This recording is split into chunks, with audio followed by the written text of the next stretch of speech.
Hello, good afternoon. Can you tell who I am? Can you guess? Let me give you a clue. I'm doing a book review with a book on Africa. But as you can see, I'm covered with white masks. Can you tell the title of the book that I'm reviewing today? Without further ado, let me just go to the book and reveal myself. Yes, yes, it's me. It's me, your Pan African book reviewer. Today, I think now you can guess the book's title. A black man covered with white, a white mask. I think you can tell now. I'm reviewing the book Black Skin, White Masks by Frantz Fanon. This person was a French psychiatrist, politician, or fighter, and political philosopher. By French, we just don't mean mainland France, but the French colonies. He lived in Algeria. He's from Antilles, from the West Indies or from the Caribbean, which was a colony of France. So I'll be talking about this book for a while. My Pan-African book reviews have been in English. They will keep being in this language, but as per the demands of my Ethiopian audience, I will say something about the books I review towards the Indian Amharic. So in this book, a number of thinkers have been mentioned. Aimé Césaire was his elementary school teacher.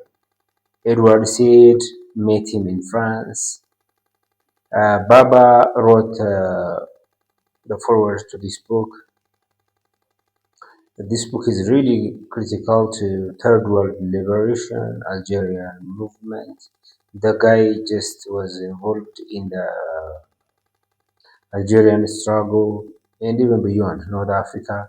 He was assigned as the ambassador to Ghana of Algeria, I think, so that he made travels to even Ethiopia, Addis Ababa. He mentioned Ethiopia and the anti-fascist struggle of Ethiopians and the demands that were of help from other black people, Negroes from America. He calls them Negroes. That time I think it was not. The N-word was not a taboo. So Marxism is mentioned, the psychological theories of Hegel and Adler are mentioned.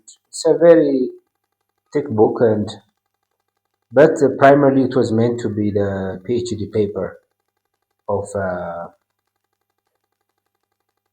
the author, Frantz Fanon, but it was not accepted for reasons, because it has autobiographical features and also aspects of French operation, so that the French did not accept it.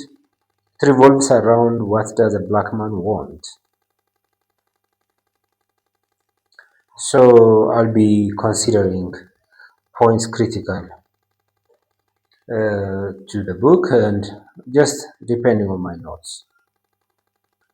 The foreword, Remembering Fanon, Self, Psyche and Colonial Condition, was written by Baba, and he mentioned that in this translation, Fanon's ideas are out of print in Britain, but they could be just a point of talk on some socialist discussion forums. They're related to the Black Power movement and the Algerian Revolution. He was a psychiatrist, colonial psychiatrist, treating the Arabs in Algeria during the French colonial times. So he had a number of encounters with the Arabs. So he tells us how he saw the Arabs suffering, and so that he divided some social interactions amongst themselves to talk in Arabic, to interact, to play football, because he had that in his childhood. So this colonial subject, be it those of Antilles, his country, Antilles, he calls it, Martinique, even, from West Indies, and the Caribbean, so, or of Algeria, all uh, people, black people of colony, be it of America, but his focus is more of on the French colonies. So they are overdetermined from without to him French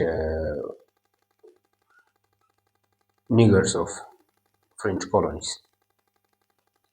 So there is a cultural alienation. The Negro is enslaved by his inferiority, whereas the white man is inferior, enslaved by his superiority.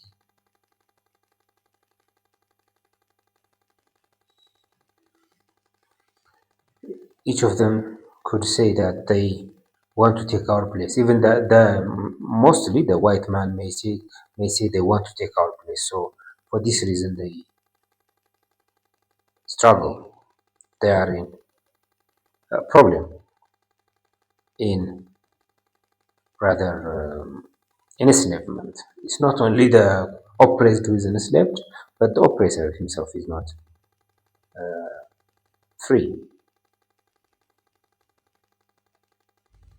because they don't want to lose that privilege. Black skin, white mass is not a neat division. It involves language, psychology, and all things. So we will come to it later, to the colonial identity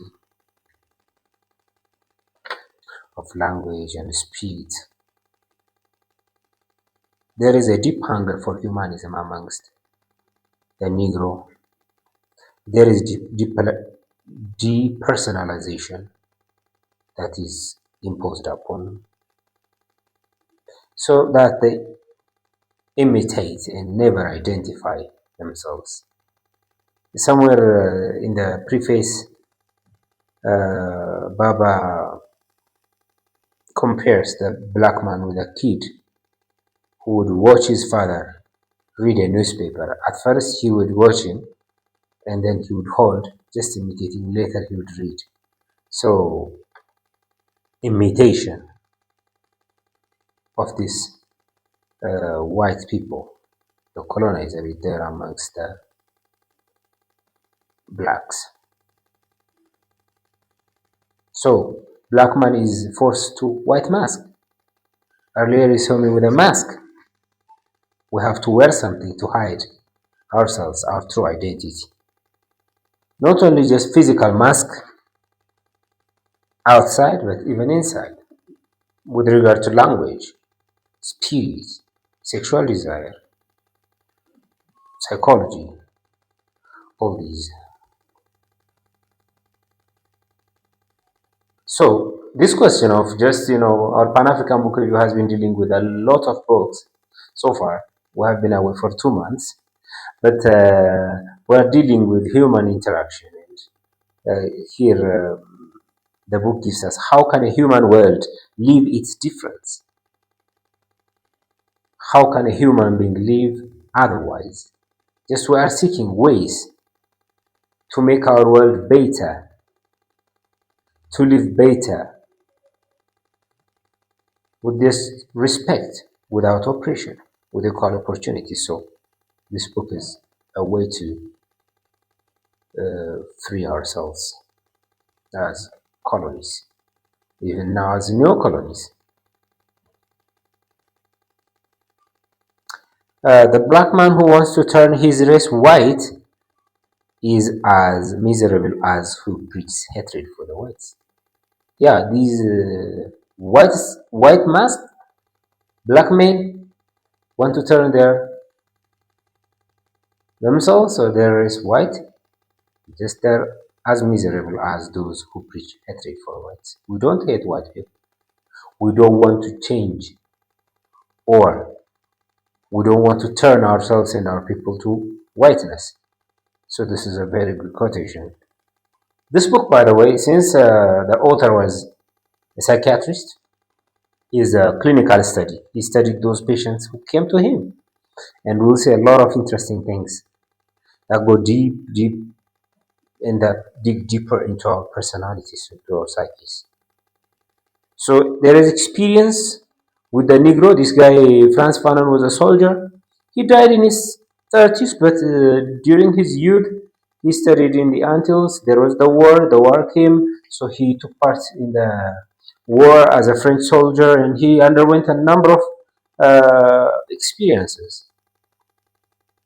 So the experience of the Negro in the Antilles, but what about Algeria? In Algeria of the Arabs. So that is what we will consider in the book. So chapter one, the Negro and language. Language. Now I'm talking in English. It's not my language. I speak mother tongue is Amharic. Look at the language issue, the language politics in Ethiopia, for example, with regard to our languages. Let's start with our languages, and then the foreign one, the white man's language, the colonial one. In Ethiopia, we're Anglophone, but we are not colonial. It's not a colonial experience. But our foreign language, our language of academia is English. We take it as a subject in elementary school, in high school, everything except one subject, Amharic subject, is in English. So at university, the medium of instruction is English, except for the languages, the local languages departments. So what about speaking foreign language? In Addis Ababa, there was in our capital, there was a problem of these international community schools or private schools, mm, where they would force the kids to speak in English. And I read in newspapers even some views regarding the problem that this involves. Those scholars of language and humanities argue that this is wrong. What about the diaspora? Ethiopian diaspora, they speak English. When they go there, they speak English. So such ideas are raised here. So I gave you this uh, in English, but when you go to Algeria, when you go to Antilles, or how do you say it? Antilles, it is in French. So how is French viewed in those countries? So certain theories have tried to prove that the Negro is a stage in the slow evolution of monkey into man. There are certain theories. We black people have not. We just got certain recognition as full human beings after centuries of debate and oppression. So that is an open secret. So when we say language beyond morphology and syntax and semantics, he says, knowledge of language is a means to elevate oneself with civilized culture. So if you know French, you elevate yourself. That's what's happened. That's what happened during the colonial time. The Negro who knows the mother country is a demigod. If you know France, you are given a huge place. You give yourself a huge place. So it's like a cycle. We'll come to this point.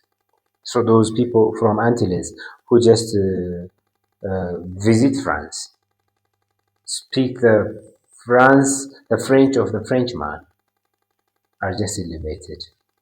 They consider themselves elevated. Back home, they are given a huge place. We'll see how this goes. So the middle class people in Antilles don't speak Creole. They speak pure French like a Frenchman. And Creole is to be seen as sub language or below language. So you talk like a white man and you are feared and respected. So people sound white language wise. So there is a story of a young man who lived in France, and who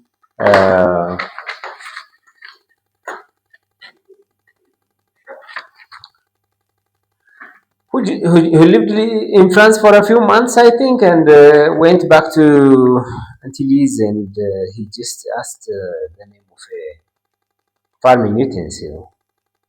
Just he asked his father to tell him the name, and then he dropped it on his foot, and the boy just shouted the name of that utensil.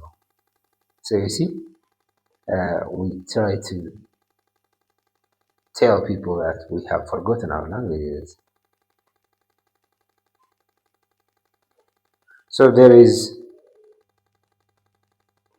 this problem, there is this behavior pattern in every race that has been subjected to colonization. You forget yourself, your culture, your language, and try to stick to the white man's way of life and culture. So this is a point. So what about the anti-Negro? He thinks he's better than even the Congolese and the Senegalese. When they fight, when they are in certain battalions, the Congolese or the Senegalese battalions are taken to be inferior to the Antilles, to the Martinique. So you see, there is a hierarchy amongst the black people.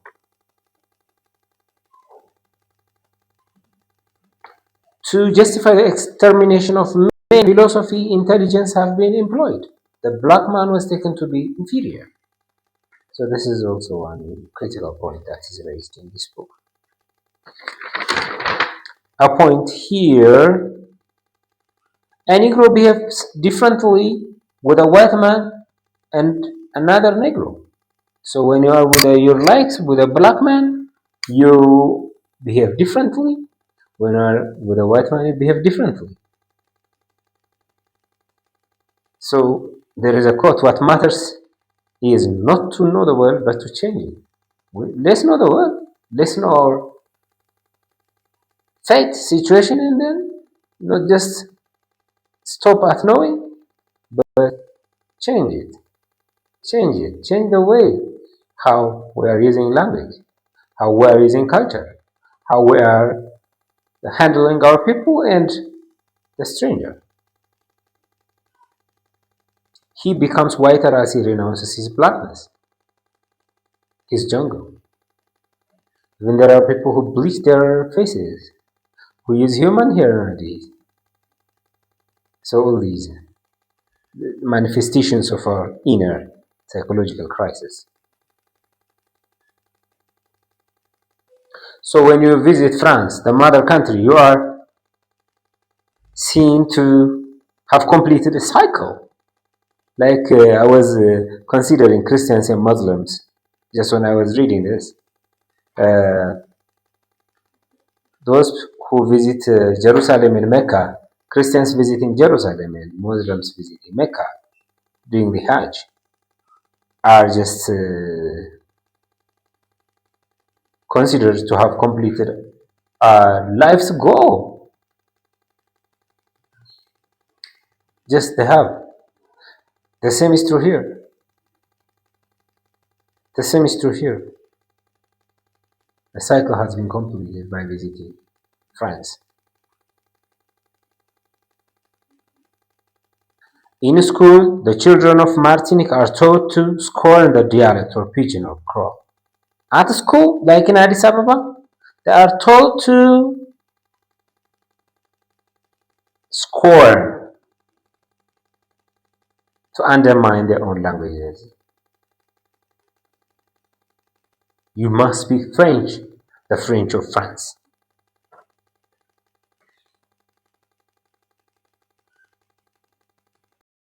Ignoring the native language with European expressions. There are people who just put European expressions here and there when they speak the local language. A white man addressing a Negro behaves exactly like an adult, a child. It's true. We don't consider you unequal in a colony. The Russian or other non-French are not treated unfairly like the Negro, even if they speak French wrongly, even if they have a heavy accent. The black man is considered a man with no civilization, no long historical past. So for a black man, for a Negro, he says, Frantz Fanon says, digging out those past historical civilization issues, past emperors, kings, is one of the burdens that the black man has to undergo. The French colonial position policy promotes French use, that is, assimilation in their policy. That could be the reason why. Local languages are taken to be inferior. Chapter 2 is amazing. The woman of color and the white man. White men, historically, starting from the colonial times, from slave trade even, had the privilege to rape women of color. So, women of color, even to date, they like those people with blue eyes, white complexion. So, but there is a certain financial level which could make you, even as a black man, to be considered as white. In this and the second and third chapter, Frantz Fanon used books, and he tried to review books on this issue, like Jesu Martinique, written by Mayotte. So this one is used in the second chapter. It's about a certain woman of color who married a white French man, so she is ostracized by other French women when she visits them, when she goes to their house. So the Martinique, the colony, the Caribbean colony, black people dream of a salvation that consists of magically turning white. They dream of turning white, becoming white. I think at a certain level or a certain stage before becoming white, before that nightmare or wish is marrying a white man. So black and white are considered polar opposites. No intermingling, no intermixing before, during the slave trade and so on. So, but later this sexual desire has emerged. Having a white mother is more respectable than white father. They say because having white father, that was even common during the slave trade. Even black girls preferred white men. I said this before. The women, however, are aware that they will not marry them. The French men will not marry them. The Negroes are aware of this. I just saw a certain review of the book, the film Green Pastures, a film where God and the angels are black. So this book astonished the Negro. Even it astonished me. God to be envisaged as white, black. I saw some certain African players of football who would wear shirts which have black Jesus in them. The third chapter, black man or the man of color and white woman. So he took Rene Marin's autobiographical novel and considers it tells us an Antillese man brought up from early childhood in Bordeaux, France, and his challenges on love and marriage. He was brought up in Bordeaux. He's black. He speaks French of the Frenchman, but he just finds it difficult to familiarize himself with white people, white girls. So that his challenge is dealt with here. Love, marriage have been difficult. Blacks or Negroes in France find it difficult to love. Just historically, things could be improving now. France could be better off now. Historically, the Negro lying with a white lady is castrated. So there is this trauma. The white man sleeping with a colored lady could be historically possible, but the opposite is not.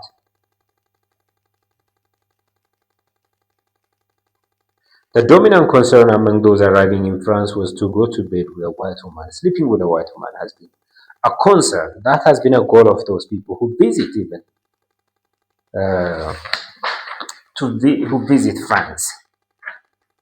Okay, chapter 4, the so-called dependency complex of colonized people. In this one also considers a book by Manon, yeah, Psychology of Colonization, which deals with inferiority complex antedates, which says inferiority complex antedates colonization. Um, it says European civilization and its best representations are not responsible for colonial racism. There is a debate. If European civilization is not responsible for colonization, who is for colonial racism? The people is responsible, according to Frantz Fanon. The people would not shoulder it if they did not believe in it. So, colonized people have just this question. It is the people who shouldered the racism, so they are not immune from this. Hitler is not dead. Fanon witnessed the hatred and barbaric acts towards black people, so he says Hitler is not dead. Colonial racism is still underway. So Manoni's argument, uh, which says those in France are better off than those in America, is questioned. There is the authority complex of the white man. Malagasy is the main focus of this book, by the way. There is the hallucinatory whitening of the black people, which is the wish to be white. There is an interesting quotation here. The Frenchman does not like the Jew. The Jew does not like the Arab, who does not like the Negro. You know, Frenchman or white man, Jew, Arab, Negro. That was the hierarchy. It took a lot of time for these Jews to be considered white in America, as you know, from our reading before. In Madagascar, there is a certain situation in which we see the white officer tries to convince the Madagascarian, the man of Madagascar, and when he rejects him, he takes him to the thinking room where they have a Senegalese black Negro torturer. He would torture him.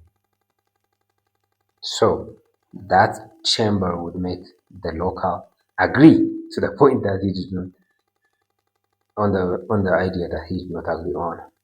Chapter 5, the fact of blackness.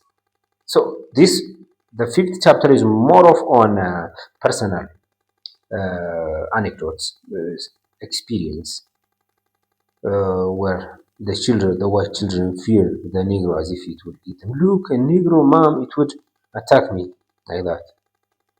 So when you understand your own blackness, when you bleach your skin, when Frantz Fanon discovered his blackness, the fact that he felt responsibility has been explained. The fact of freeing your people, helping the subjugated, being a slave of the idea others have of you, color prejudices and professions.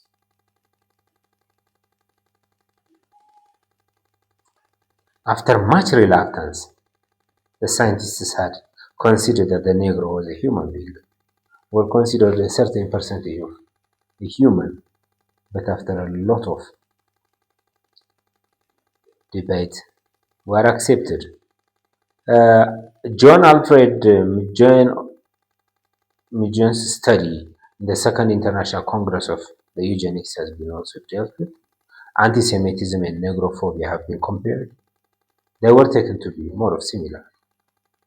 hatred towards Jews plus phobia towards the Negroes. It was that, immediately after the time of the Second World War, after Hitler. Hitler was not forgotten at this time, so Negrophobia was there. A number of poems have also been quoted here,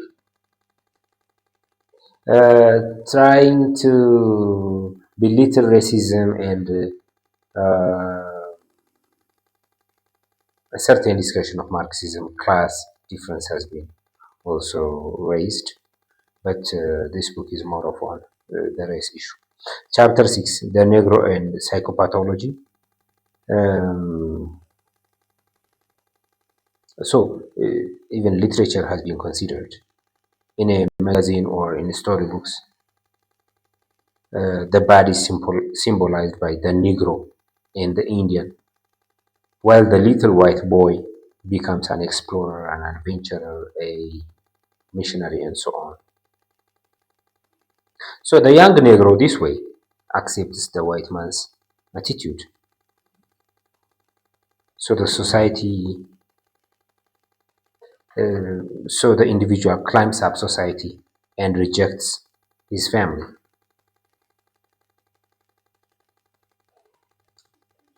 A repetition of the previous point I see here. The Antillean who goes to France pictures this journey as the final stage of his personality. Race and psychology are the main focus of these two chapters. Chapter 6 and 7, I think. Jewish acquisitiveness and Negro sexual powers. And we know Jews have been stereotyped as people who save money, merchants, and the Negro with sexual powers. That's scientific. There has been a deep study in this regard. It's not scientific. The Negro does not have any sexual powers more than the whites. But there are certain quotations which say the white lady who had a sexual relation with a black man would not go back to the white man and get an equal pleasure. So this feeling of wild ladies has been equated or has been the reason why the lynching of the Negro is a means of sexual revenge by the white man. So the Jung's sexual collective unconscious has been raised. Is it just inherited unconscious,